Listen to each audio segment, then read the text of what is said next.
할렐루야. 하나님의 은혜가 예배한 이웃 가운데 가득하기를 주님의 이름으로 축원합니다. 우리 함께 선언할까요? 전심으로 예배하고 진심으로 사랑하며 복음으로 움직이자. 우리의 이 선언이 우리의 삶이 되어질 수 있기를 주님의 이름으로 축원합니다. 여러분, 이 가치라고 하는 단어의 정의를 보면 존재의 의미를 확인하는 척도다라고 정의합니다. 여러분, 이 가치는요, 절대적인 가치와 상대적인 가치가 있습니다. 이 절대적인 가치는 무엇이냐? 시대, 장소, 개인의 취향이나 상황에 변하지 않는 궁극적인 가치를 절대적 가치입니다. 이것은 어떤 것일까요? 대표적으로 우리의 생명이겠지요. 생명보다 귀한 것이 없음은 이것은 절대적인 가치이고 변할 수 없는 가치입니다. 또 반면에 상대적 가치가 있습니다. 이것은 상대적 가치는 절대적 수치나 본질적인 속성보다는 다른 대상과 비교 또는 특정한 상황과 맥락에서 결정되는 가치를 상대적 가치다라고 이야기하고 있습니다. 그러니까 여러분, 이 상대적 가치는 결국 다른 것과의 비교를 통해서 이 가치, 이것이 얼마 정도의 가치가 있는지 매겨지는 것을 상대적 가치다라고 이야기합니다. 근데 여러분, 이 상대적 가치는요, 내가 얼마큼 그것을 알고 있느냐에 따라서 달라질 수 있다는 것이죠. 여러분, 아무리 눈에 좋은 것이랄지라도 그것이 좋은 것인지 모르는 사람은 보석을 보석으로 보지 못한다라는 것이지요.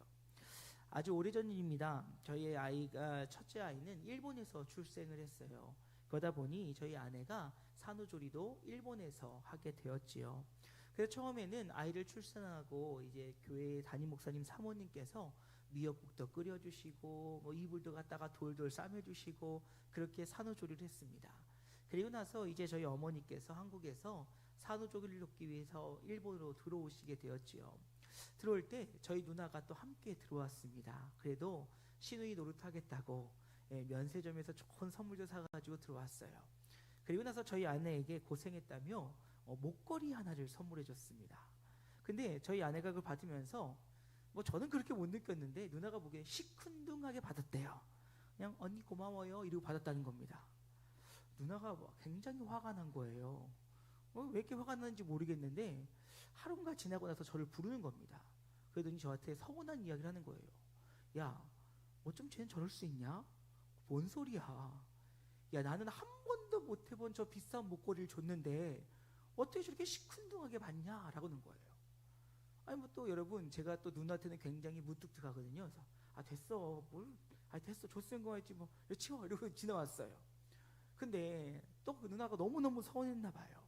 그래서 나중에 그거 알고 봤더니, 여러분 아실지 모르겠어요. 저는 지금도 그 가치를 잘 모르겠는데 스와로브스키라고 하는 메이커에서 누나가 사회생활한 지 얼마 되지도 않았을 때 자기가 돈을 모아서 사주겠노라고 비싼 돈을 주고 사온 거예요.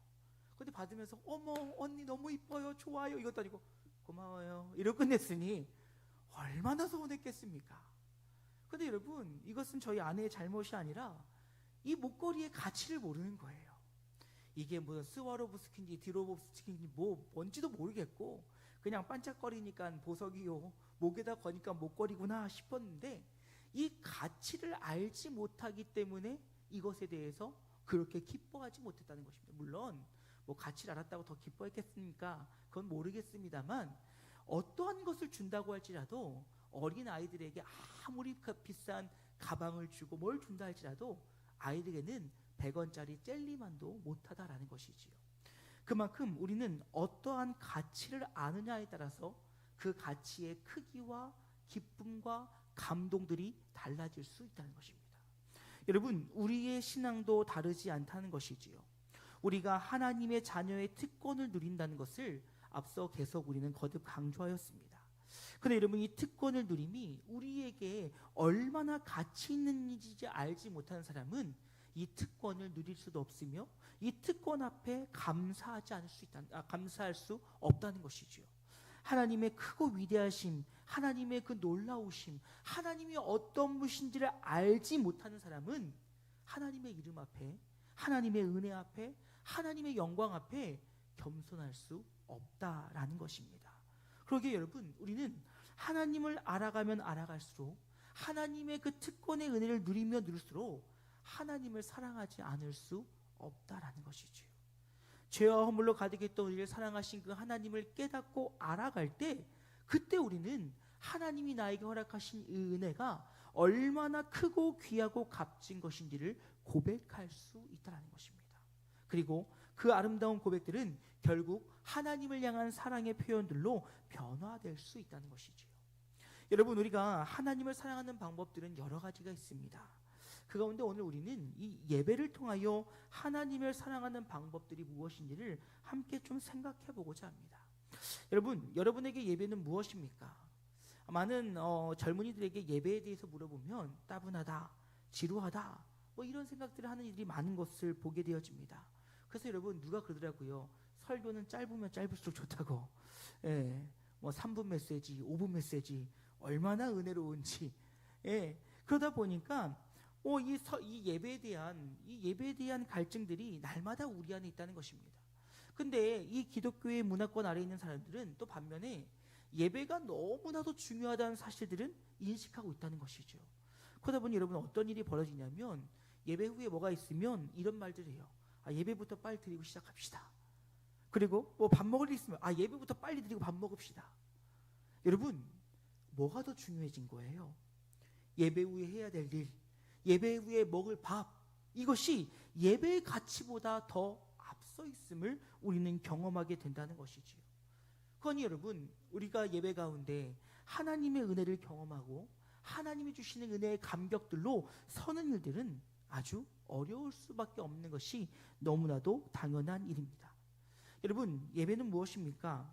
예배는 하나님께서 우리에게 알려주신 하나님이 어떤 분이신지를 우리에게 알게 하심을 통하여 그 주신 은혜에 대한 인격적인 반응임을 잊지 않기를 주님의 이름으로 축원합니다. 그 말은 무슨 말입니까? 우리가 하나님이 어떤 분이신지 하나님에 대해서 알면 알수록 이 예배에 대한 기쁨과 감격들이 더해질 수밖에 없다라는 것입니다. 그러게 여러분, 우리의 이 예배는 그저 하나님과의 약속 속에서 드려지는 어떤 습관과 형식이 아니라 정말 하나님이 나에게 베풀어 주신 은혜, 하나님께서 나에게 허락하신 그 은혜의 가치들, 하나님께서 나를 건져주신 구원의 그 은혜를 아는 자들이 그 깊이가 더해질수록 이 예배는 더 큰 은혜와 감격 가운데 서게 된다라는 것이죠.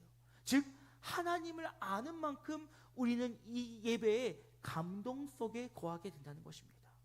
여러분, 베드로는 이 예배의 감격에 대해서 이렇게 이해하고 있는 것을 볼 수가 있어요. 베드로전서 1장 8절 말씀 보면 이렇게 합니다. 여러분은 예수 그리스도를 한 번도 뵌 적이 없는데도, 그분을 사랑하고 지금 그분의 모습을 보고 있는 것이 아닌데도 그분을 믿으면서 말로 다 표현할 수 없는 영광스러운 기쁨으로 가득 차 있습니다 라고 이야기하고 있어요. 여러분, 베드로는 어떤 인물이냐면요, 베드로는 예수님의 공생애에 함께했던 인물입니다. 즉, 예수님의 기적과 이적들, 예수님의 놀라운 사건들을 다 경험했던 자이며 예수님의 죽으심과 부활하심, 그리고 그 놀라운 역사 가운데 우리와 함께 하심을 그는 눈으로 목도했던 증인이었다는 거예요. 아마도 베드로의 관점으로 보았을 때 예수님은 하나님이셨고 예수님은 나의 전부 되시며 예수님을 그는 메시아라고 굳건하게 믿을 수밖에 없었을 것입니다. 그런데 오늘 이 베드로전서를 바라보는 그 배경은 어디입니까? 바로 초대 기독교인들이라는 거예요. 근데 여러분, 그들은 뭐라고 이야기하고 있어요? 그들은 하나님을 뵌 적도 없는데 그분을 사랑하고 있다는 거예요. 또한 하나님을 보고 그분에게 말씀을 들은 바도 없는데 그분을 믿고 있다는 것입니다. 더 나아가서 뭐라고 얘기합니까? 그 하나님으로부터 말미암아 얻어지는 영광의 기쁨으로 가득 차 있다는 거예요. 여러분, 이 말은 무슨 말입니까? 지금 베드로 눈으로 본 지금 그들의 성도들의 모습은 바로 무엇이냐? 하나님을 인격적으로 만나 하나님이 주신 은혜와 감격 가운데 그는 자신의 삶을 드림으로 그 세상에서 경험할 수 없는 기쁨과 은혜와 감격과 감동과 믿음으로 주님 앞에 나아가 있다는 거예요. 여러분, 이것이 오늘 우리의 예배가 되어야 됨을 잊지 않기를 주님의 이름으로 축원합니다. 우리가 들은 그 복음 앞에 우리가 반응함을 통하여서 우리의 모든 사람들이, 우리의 속 사람들이 하나님을 향해 나아갈 수 있는 것이 진짜 예배라는 거예요. 그럴 때 그 예배 가운데 보지 못하였으나 듣지 못하였으나 그 들었던 복음의 메시지로 말미암아 믿게 되어지고 사랑하게 되고 간절히 하고 주님을 찾게 되는 것, 그것이 오늘 우리의 예배가 되어야 된다는 거예요. 여러분, 구약에서는 어떻게 얘기합니까? 구약에서는 뭐라고 이야기하냐면 하나님의 얼굴을 구한다라고 해요. 하나님을 바라 찾는다라고 이야기합니다. 그것은 다름이 아니라 주님을 만나기 위하여 오늘도 쉬지 않고 주님을 만나기 위해, 알아가기 위해 주님을 향해 나아가고 있다는 거예요. 왜요? 주님께서 나를 사랑하셨고 그 사랑하심을 통하여 주님께서 나를 예배의 자리로 부르셨으니 그 부르심의 은혜, 감격과 감동으로 인하여 내가 오늘 나를 부르심 앞에 내가 기쁨으로 주님을 찾아가고 있다는 거예요. 여러분, 우리가요 아는 만큼 주님의 주신 그 은혜와 감동이 크다는 사실을 잊지 않기를 주님의 이름으로 축원합니다.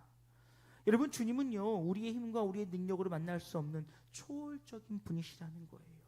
그런데 그분을 인격적으로 만났다는 것은 아주 놀라운 일이 아닐 수가 없습니다. 왜 그렇겠습니까? 여러분, 우리는 주님을 알기에 너무나도 부족한 자들이요, 주님을 알기에 너무나도 연약한 자들이지만 하나님께서 예수 그리스도를 보내심을 통하여 그가 사람의 몸을 입고 이 땅에 오심을 통하여 우리가 예수 그리스도와의 인격적인 만남들을 허락해 주셨다는 거예요. 그리고 그 인격적인 만남을 통하여 그 예수 그리스도가 우리의 삶을 사셨고 고통과 아픔과 인생의 모든 희노애락을 나누심을 통하여 우리가 하나님으로 바라봤을 때는 절대로 그분에게 가까이 갈 수 없는 초월적인 그 하나님을 이제 우리가 인격적으로 만나고 인격적으로 교제하며 인격적으로 그분과 함께할 수 있는 은혜를 더하셨다는 거예요. 여러분, 그 말은 우리가 하나님을 알아가며 알아갈수록 예수 그리스도의 구원의 은혜와 감격을 깨달으며 깨달을수록 우리의 예배는 더욱더 깊어져 갈 수 있다는 거예요. 사랑하는 여러분, 소망합니다. 하나님을 아는 일을 쉬지 않기를 주님의 이름으로 축원합니다. 그리고 이 예배는 바로 나를 구원하신 하나님을 찾아가는, 그 나를 구원하신 하나님을 알아가는, 깨닫는 시간이 되어 그를 만날 수 있는 시간이 되어야 된다는 것이지요. 이게 여러분 요한일서 3장 1절 말씀 보십시오. 이렇게 얘기합니다. 보라, 아버지께서 어떠한 사랑을 우리에게 베푸사 하나님의 자녀라 일컬음을 받게 하셨는가. 우리가 그러하도다. 그러므로 세상이 우리를 알지 못함은 그를 알지 못함이라 라고 이야기하고 있어요. 여러분, 예배는요 지루한 시간이 아니라는 것이지요.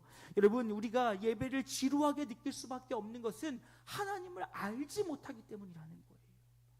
하나님의 그 은혜를 깨닫고 내가 주님 앞에 어떤 존재임을 깨닫는다면 예배 시간이 지루하고 빨리 끝나며 해치워야 되는 것이 아니게 된다는 것입니다.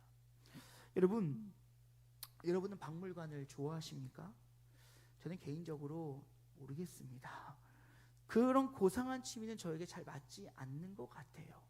그래서 저희 아내는요 뭐 박물관, 미술관 이런 곳을 굉장히 좋아하는데 저를 만나서 결혼하고 나서 잘 가지 못했습니다. 저는요 이해가 안 가는 거예요. 그림을 딱 보고 있으면 뭘 봐야 될까? 도대체 뭔 생각을 해야 될까? 점을 봐야 되나? 색을 봐야 되나? 뭐 그 작품 안에서 뭐 그 작가의 의도를 너무너무 대단하신 것 같습니다. 그래서 뭐 사실 우리나라에 있는 미술관, 박물관을 잘 안 가는데 몇 년 전에 미국에 갔을 때, 뉴욕에 갔을 때였어요. 메트로폴리탄이라고 하는 큰 박물관이 있어서 그래도 거기까지 갔으니까 한번 보자.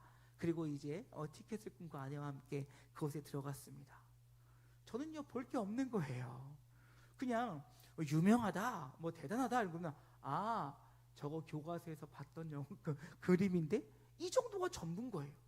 근데 저희 아내는요 그 하나의 그림 앞에서 막 명상을 하고 있는 거예요. 그럼 제가 어떻게 했습니까? 빨리 가자. 힘들어. 빨리 가자고. 이거 다 이거 교과서에 나오는 그림이야. 왜요? 가치를 모르는 거예요. 그 그림을 모르는 거예요. 그러니까 그림을 좋아하는 사람들은 그 박물관에 들어가면 몇 시간이고 하루 종일이고도 그것을 보면서 감격하고 감동하고 기뻐하는데 아무것도 모르는 저는 저거 그림이구나. 저거 유명한 거지. 나 저거 교과서에서 봤어. 이러고 스쳐 지나간다는 거예요. 여러분, 우리가 하나님을 알지 못하기에 우리의 예배의 깊이가 깊어질 수 없다는 거예요. 하나님이 날 구원하신 은혜와 감격, 하나님이 나를 세우신 그 은혜와 감격이 내 안에 있지 않으니까 이 예배 시간이 지루하고 따분하고 그냥 빨리 해치워지는 습관처럼 되어버릴 수 있다라는 것입니다. 그런데 여러분, 오늘 우리가 읽었던 본문의 요한일서 3장 1절 말씀에 여러분 사도 요한의 반응을 보십시오. 보라, 와, 감격인 거예요. 나를 구원하신 은혜, 나를 깨닫게 하신 하나님의 사랑, 오늘 나를 자녀로 부르시고 나를 인도하신 하나님의 보라, 감격이 넘쳐나니, 기쁨이 넘쳐나니 우리가 그러하도다. 하나님이 나를 거주신 은혜와 감격이 나로 하여금 주님 앞에 서게 하는구나 라고 하는 그 은혜와 감격 속에 서 있다는 것입니다.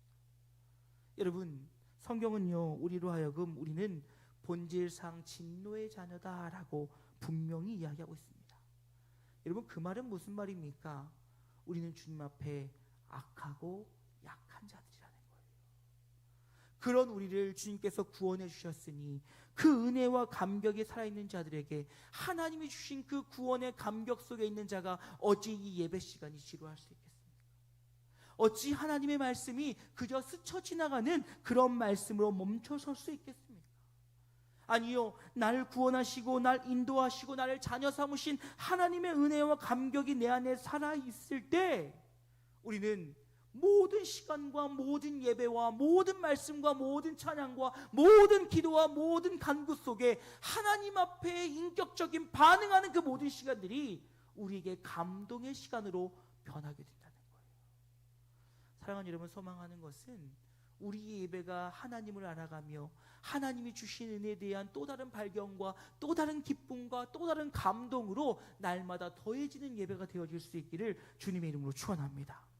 이러기 위해서 여러분, 우리의 예배는 크게 두 기둥 앞에 서 있어야 된다는 것입니다. 여러분, 요한복음 4장 24절 말씀이죠. 우리 함께 볼까요? 함께 읽겠습니다.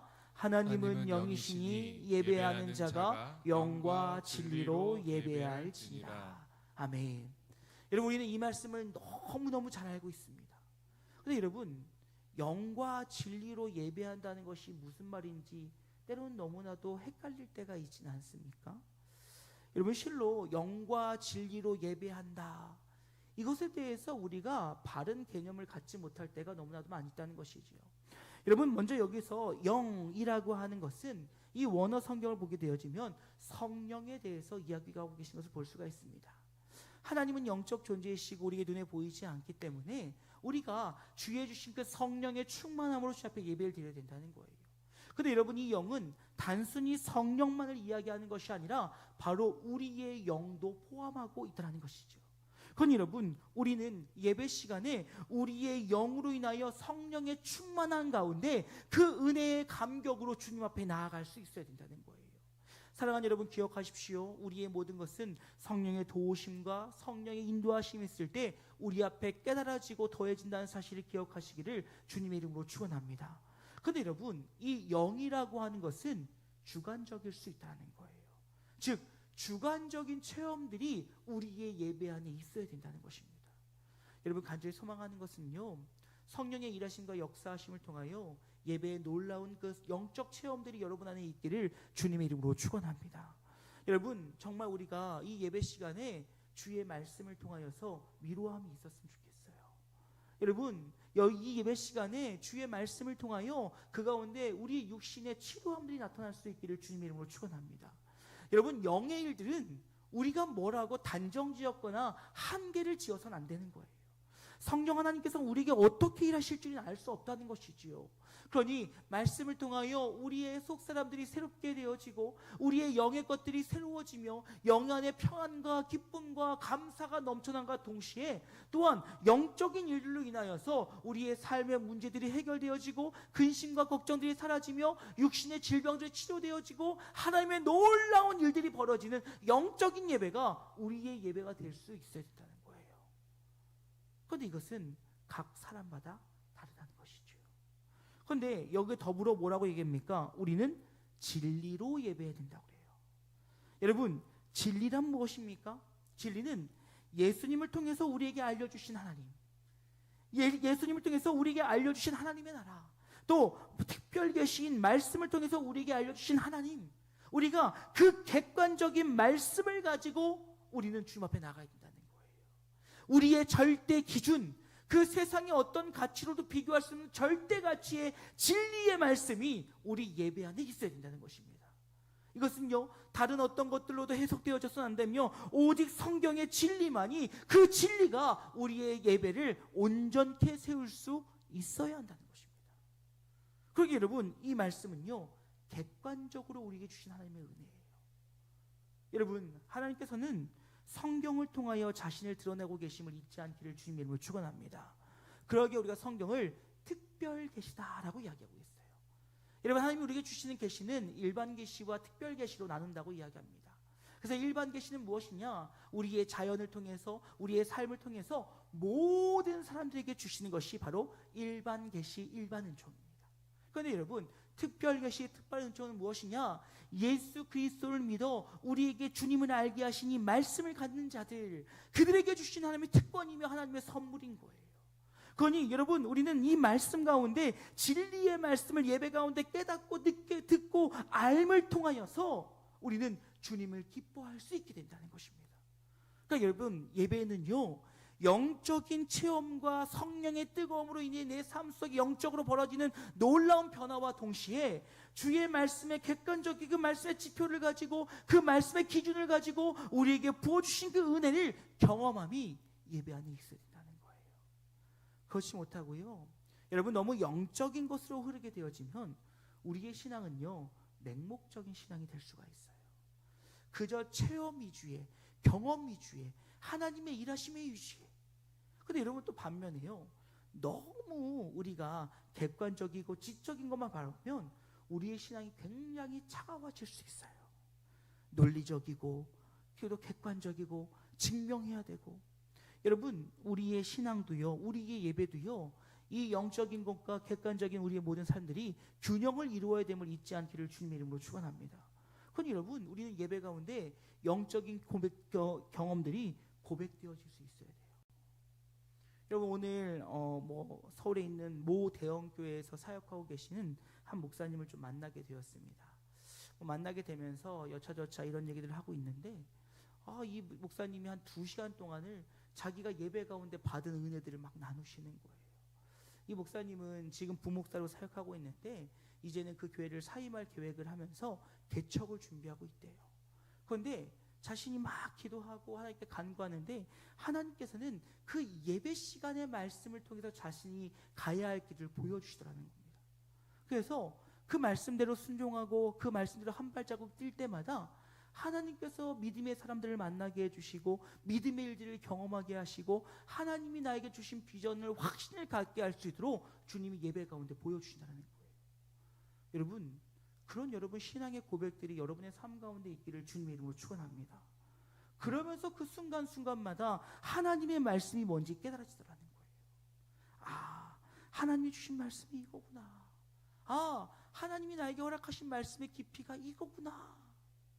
여러분, 우리는요, 예배를 통하여 이 영적인 것과 지적인 것, 영과 진리로 충만한 예배가 되어 하나님을 알아가며 하나님께 영광 돌림의 깊이가 더해질 수 있기를 주님의 이름으로 축원합니다. 여러분, 이럴 때 우리는 예배를 통해 하나님이 주시는 복을 받게 된다는 것이죠. 여러분, 히브리서 4장 16절 말씀입니다. 우리 천천히 같이 한번 읽어볼까요? 함께 읽겠습니다. 그러므로 우리는 확신을 갖고 하나님의 은혜의 보좌 앞으로 담대하게 나아가 하나님의 자비를 입고 또 때를 따라 도우시는 그분의 은혜를 받도록 합시다. 여러분, 우리가 하나님 앞에 영과 진리의 예배를 드리게 되어지면 그 예배 가운데 주시는 은혜의 유익들이 이것이 있는데, 먼저 첫 번째로는 우리가 확신을 가지고 은혜의 보좌 앞으로 담대히 나아가게 된다는 거예요. 여러분, 잘 아시죠? 예수 그리스도가 십자가에 달려 돌아가 죽으시고 부활하시기 전에는 우리는 하나님 앞으로 직접 나아갈 수 없었습니다. 여러분, 우리의 그 죄됨과 우리의 악함은 하나님의 선하심과 완전하심 앞에 설 수 없는 것이 바로 연약한 우리의 모습이었다는 거예요. 그런데 주님의 은혜로 우리가 주님 앞에 나아감을 통하여 우리가 이제는 두려움과 염려가 아니라 담대함으로 주님 앞에 설 수 있다는 거예요. 그 말은 무슨 말입니까? 언제나 어디서나 내가 스스로 하나님을 구하고 하나님을 찾고 하나님과 동행하며 하나님의 주시는 은혜의 공급들을 받을 수 있게 되었다는 거예요. 여러분, 그런데요, 요즘 우리가 이것을 좀 오해하면 안 되는 것이 있어요. 하나님이 두려워지지 않았다는 것, 여러분, 하지만 우리 하나님은 공의와 정의의 하나님 되심을 잊지 않기를 주님의 이름으로 축원합니다. 여러분, 한국교회가 이것을 잃은 것이 아닐까라는 생각을 저는 요즘 종종 합니다. 왜 그렇겠습니까? 여러분, 우리는 하나님을 경외하는 자들이 되어야 돼요. 그 말은 무슨 말입니까? 하나님의 크고 위대하심 앞에, 하나님의 공의와 정의 앞에 온전히 설 수 있어야 된다는 것이지요. 근데 어느 순간부터인가 교회가 하나님을 두려워하는 것이 아니라 사람을 두려워하는 공동체가 되어버렸다는 것입니다. 여러분, 그러한 신앙 공동체는요, 절대로 건강할 수 없어요. 우리는 하나님을 두려워하지 않는다는 것은 죄로 인하여서 우리가 주님 앞에 나아가지 못함의 두려움이라는 것이지, 우리가 하나님의 크고 위대하심과 공의와 적인 앞에는 우리 날마다 겸손함으로 서야 됨을 잊지 않기를 주님의 이름으로 축원합니다. 그런데 주의 은혜로 말미암아, 주의 은혜의 도우심으로 말미암아 이제는 우리는 주님 앞에 담대히 나아갈 수 있는 은혜를 누렸다는 거예요. 그런데 두 번째로 무엇입니까? 두 번째로 우리는 하나님께서 우리에게 자비를 주심으로 도우시는 은혜를 입게 되었다는 것이지요. 여러분, 그 말은 무슨 말입니까? 때에 따라 필요에 따라 오늘도 하나님께서는 우리에게 가장 좋은 것으로, 가장 적절한 것들로 채워주시니, 사랑하는 여러분, 소망하는 것은 주의 채우심의 그 시간이 예배 시간이 되어질 수 있기를 주님의 이름으로 축원합니다. 우리가 주님 앞에 온전함으로 예배하고 우리가 주님을 온전히 찬양하며 주님 앞에 나아갈 때 주님께서는 그 예배 시간 가운데 우리에게 은혜와 자유와 평안을 주시고, 또 그로 인하여서 우리에게 주신 하나님의 은혜의 풍성함으로 주님 앞에 설 수 있는 복을 주신다는 거예요. 그래서 여러분, 우리가요, 예배에 성공하지 못하면 삶이 어려운 거예요. 여러분, 우리의 예배가 주님 앞에 온전히 드려지지 못하면 우리의 삶 가운데 어려움이 임하는 것은 바로 하나님의 은혜 없이는 우리가 이 땅을 살아갈 수 있는 힘이 없기 때문에 그렇다는 것입니다. 그래서 사랑하는 여러분, 소망합니다. 예배 가운데 하나님의 주시는 은혜와 복을 마음껏 받아 누릴 수 있는 우리 모든 영지가족들 되어질 수 있기를 주님의 이름으로 축원합니다. 우리가 주님 앞에 예배로 온전히 나아갈 때 그 예배를 통하여 하나님의 선하심과 인자하심과 은혜로움이 우리의 삶을 더욱더 풍요함과 풍족함으로 인도해 가신다는 것입니다. 이제 말씀 마치고자 합니다. 여러분, 우리는 모두 예배의 중요성을 잘 알고 있습니다. 여러분, 그렇다면 이제 우리는 더 나아가 이 예배 시간을 통하여 하나님 앞으로 더욱더 깊이 들어가는, 하나님 앞으로 더욱더 나아가는 그런 시간으로 삼아야 될 것이에요.